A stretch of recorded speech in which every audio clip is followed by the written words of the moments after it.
Bismillahirrahmanirrahim. Assalamu alaikum, my dear students. The topic we are going to discuss today is contract account. My dear students, first of all, let's have very brief introduction. What is contract account? Contract account basically दो parties के दरमियान एक agreement होता है जिसमें एक party agree करती है कि वो एक स्पेसिफिक टास्क को परफॉर्म करेगी और दूसरी पार्टी उस टास्क के बदले में कुछ पेमेंट करेगी। तो आज का जो हमारा टॉपिक है कॉन्ट्रैक्ट अकाउंट, बेसिकली इसका कॉन्सेप्ट देखते हैं ये किस तरह से वर्कआउट करता है। कॉन्ट्रैक्ट हम आज बेसिकली सबसे पहले हम लोग कॉन्ट्रैक्ट का कॉन्सेप्ट समझते हैं। कॉन्ट्रैक्ट दो पार्टीज़ के दरमियान एग्रीमेंट है। हम सपोज कर लेते हैं यहाँ पर ए पार्टी है एक और यहाँ पर एक बी पार्टी है हमारे पास। इन दो पार्टीज़ के दरमियान एक एग्रीमेंट हो गया है कि बी पार्टी एक स्पेसिफिक टास्क परफॉर्म करेगी। मोस्टली हम लोग जो अकाउंटिंग में एग्जांपल्स देखते हैं या ग्रेजुएशन लेवल की बुक्स में जो एग्जांपल्स दी हुई है तो मोस्ट ऑफ द टाइम वो कंस्ट्रक्शन रिलेटेड कोई भी प्रोजेक्ट होता है। तो हम यहाँ पर एग्जांपल कंस्ट्रक्शन की ही कैरी ऑन करते हैं। सपोज करें कि एक बिल्डिंग का कॉन्ट्रैक्ट हो गया है कि बी पार्टी जो है एक बिल्डिंग कंस्ट्रक्ट करेगी ए पार्टी के लिए और ए पार्टी इस बिल्डिंग को कंस्ट्रक्ट करने के लिए बी को सपोज कर लें 1 मिलियन रुपीस पे करेगी। अब इस केस में जो बी पार्टी है अकाउंटिंग की लैंग्वेज में या स्पेसिफिक टर्मिनोलॉजी में इसे हम लोग कॉन्ट्रैक्टर बोलते हैं, इसे कॉन्ट्रैक्टर कहा जाएगा। और ए पार्टी को हम लोग कॉन्ट्रैक्टी कहते हैं जिसके लिए वो टास्क परफॉर्म किया जा रहा होता है या जो पेमेंट कर रहा होता है उसे हम कॉन्ट्रैक्टी कहते हैं।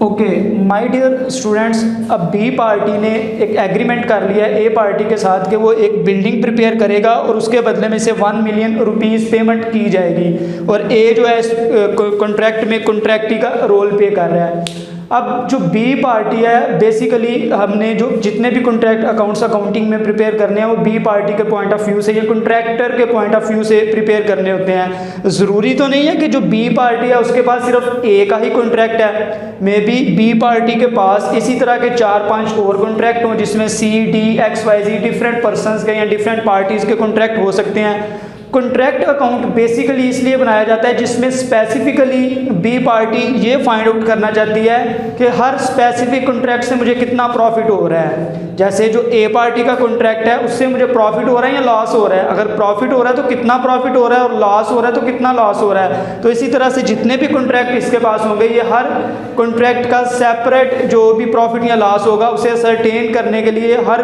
कॉन्ट्रैक्ट का अलग से कॉन्ट्रैक्ट अकाउंट प्रिपेयर करते हैं।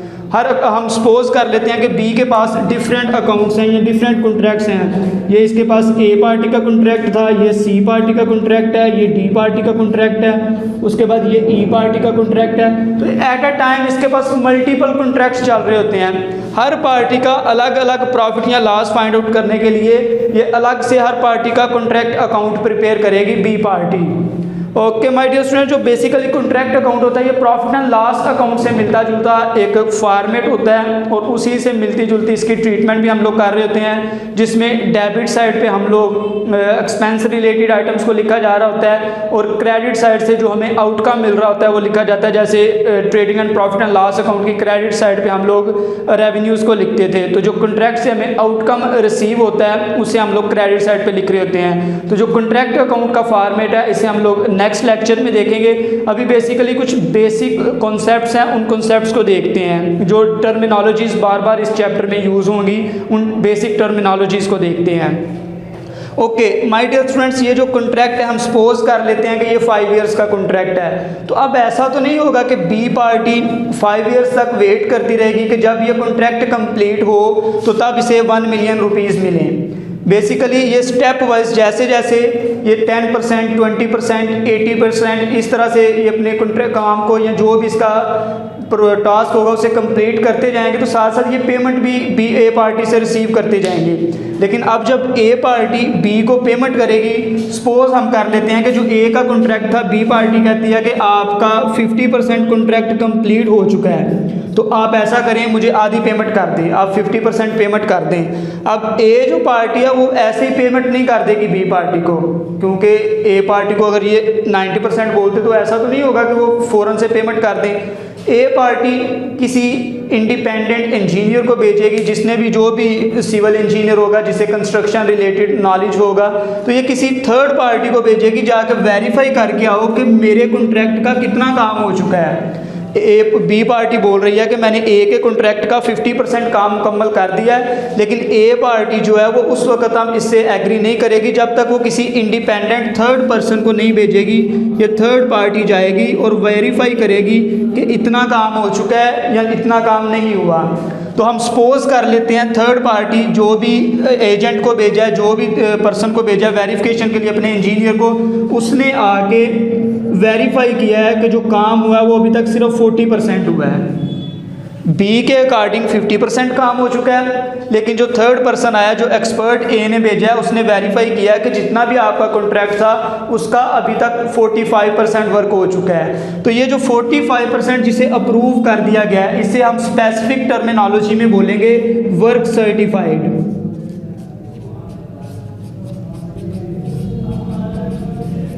वर्क सर्टिफाइड एक्चुअली में वर्क का वो पोर्शन होता है जिसे ऑथोराइज कर दिया गया है, जिसे इंडिपेंडेंट थर्ड पर्सन ने आके अप्रूव कर दिया है कि वाकई में इतना काम हो चुका है। और ये जो दरमियान में 10% बच रहा है, इसे हम बोलते हैं वर्क अनसर्टिफाइड।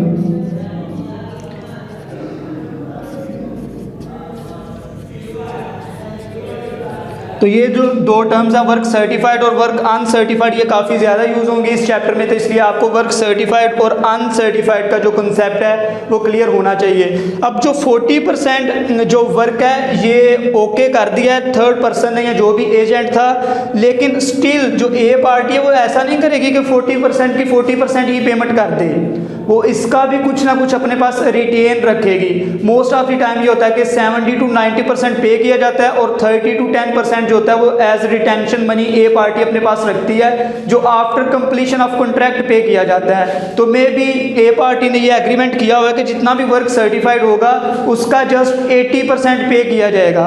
अब एक्चुअली में जो वर्क सर्टिफाइड है वो हम देखें तो टोटल कॉन्ट्रैक्ट का 40% हो चुका है, और ये अगर अमाउंट वाइज देखें तो 4 लाख का जो काम है डेट इज वर्क सर्टिफाइड, लेकिन ए पार्टी इसको 4 लाख अभी नहीं पे कर देगी।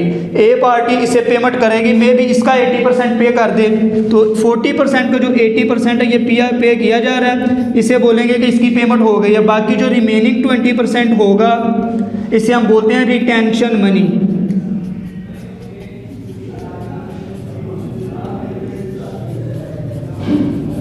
Retention money basically work certified का वो पोर्शन होता है जो अभी अमाउंट पे नहीं की गई। अब बेसिकली हम लोग ये देख रहे हैं कॉन्ट्रैक्टर के पॉइंट ऑफ व्यू से। अब जब कॉन्ट्रैक्टर ए अकाउंट बना रहा है, ए कॉन्ट्रैक्ट का अकाउंट बना रहा है, सी डी इसी तरह से डिफरेंट अकाउंट बना रहा है, तो ये हर अकाउंट का, हर डिफरेंट कॉन्ट्रैक्ट का profit and loss account, profit and loss find out करने के बाद इसे शिफ्ट कर देता है जो भी इसका मेन या general profit and loss account होगा।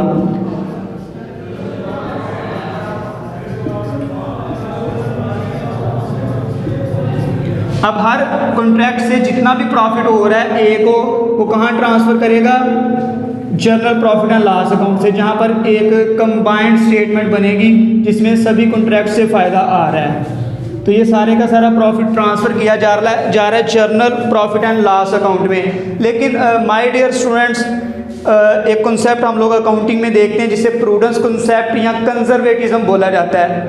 Anticipated losses are recorded but anticipated profits are not recorded. तो ऐसा नहीं होता कि जितना प्रॉफिट हुआ है कॉन्ट्रैक्ट ए से इनकम्प्लीट, जो बेसिकली ये इनकम्प्लीट कॉन्ट्रैक्ट्स की बात हो रही है, तो इनकम्प्लीट कॉन्ट्रैक्ट से जितना प्रॉफिट हुआ है ए सी डी ई, वो सारे का सारा हम general profit and loss account में ले जाएं, ऐसा नहीं होता। इसके लिए जो अकाउंटिंग एक्सपर्ट्स हैं, जो अकाउंटिंग स्कूल ऑफ थॉट्स हैं, उन्होंने कुछ रूल्स एंड रेगुलेशंस डिफाइन किए हैं कि आप कितना प्रॉफिट लेके जा सकते हैं। तो हम वो रूल्स एंड रेगुलेशंस देखते हैं जिसकी बेस पे ये डिसाइड किया जाता है कि हमें जितना भी प्रॉफिट हो रहा है उसका कितना पोर्शन हम लोग general profit and loss account में लेके जाएंगे। तो जो वेरी फर्स्ट रूल है वो ये है कि हम लोग जितना भी प्रॉफिट ट्रांसफ़र करेंगे वो बेसिकली सिर्फ वर्क सर्टिफाइड की बेस पे होना चाहिए। जो वर्क अनसर्टिफाइड है इस पे के ऊपर जो हमें प्रॉफिट हो रहा है उसे हम कंसीडर नहीं करते। तो जो फर्स्ट रूल हम लोगों ने देखा है वो ये है कि प्रॉफिट को ट्रांसफ़र करते हुए सिर्फ हम लोगों ने वर्क सर्टिफाइड वाला प्रॉफिट लिखना है। वर्क अनसर्टिफाइड को जब भी लिखेंगे हम लोग कास्ट प्राइस पे लिखा जाएगा।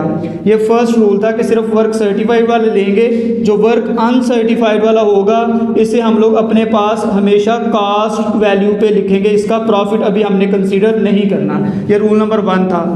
उसके बाद रूल नंबर 2 ये है कि अगर जो हमारा कॉन्ट्रैक्ट का वर्क सर्टिफाइड है, जो वर्क सर्टिफाइड है ये लेस देन 25% है, work certified is less than 25% of total contract, जो टोटल कॉन्ट्रैक्ट है उसका ये 25% से कम है, तो फिर हम कोई प्रॉफिट ट्रांसफ़र नहीं करेंगे।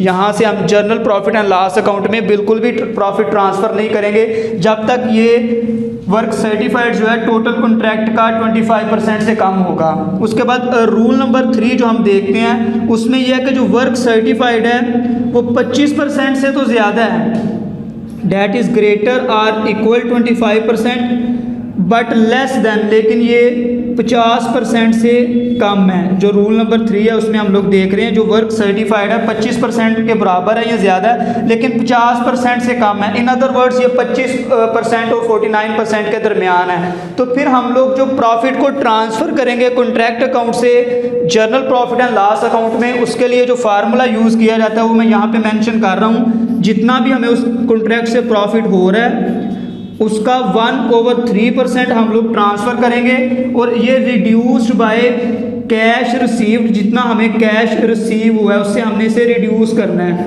Divided by work certified. तो इस फार्मूले के अकॉर्डिंग जो आंसर आएगा उसे हम लोग यहाँ से ट्रांसफ़र करेंगे journal profit and loss account में। उसके बाद जो 4th रूल है उसमें यह है कि जो वर्क सर्टिफाइड है that is greater than 50%, equal or greater than 50%।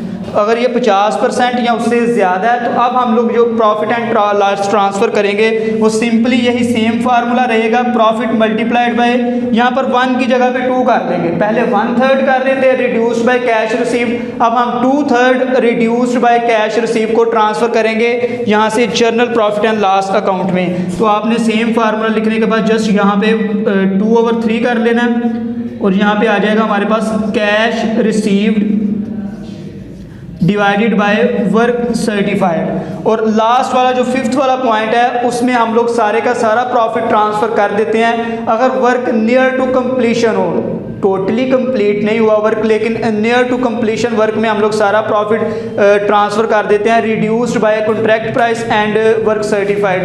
Work certified over हम लोग टोटल कॉन्ट्रैक्ट प्राइस करते हैं और cash received over work certified, तो बेसिकली वो भी रिड्यूस्ड बाय कैश रिसीव होता है, उसे हम सारे के सारे प्रॉफिट को ट्रांसफ़र कर देते हैं।